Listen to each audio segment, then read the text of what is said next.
Նիկոլին վերջին շրջանում միշտ ամեն օր տեսնում ենք ուտելիս։ Ուտելը բնական պրոցես է։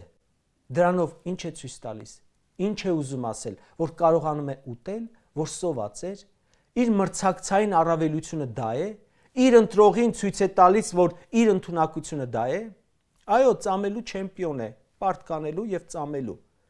Երևի ուզում է ասել, որ սաղ մոռացեք ժողովուրդ, խնդիրները, դժբախտությունները մոռացեք, պատմությունը մոռացեք, հայոց պատմություն չկա, կա Հայաստանի պատմություն, որը սկսում է 20 թվականից։ Ու թե այդ ինչպիսի Հայաստան է կոչվելու, դա էլ արդեն կարևոր չէ։ Չգիտեմ, Նիկոլի ընտրության պարագայում 2031 թվականի խորհրդարանական ընտրությունները ոնց են կոչվելու, Հայաստանի Հանրապետության 10-րդ գումարման ազգային ժողովի, թե ադրբեջանական մարզի Հայաստանի առաջին գումարման միլի մեջ լիսի։ Ժողովուրդ, իրական բան եմ ասում, իսկապես կարող է լինել, ու բարեբախտաբար սրա այլընտրանքը կա։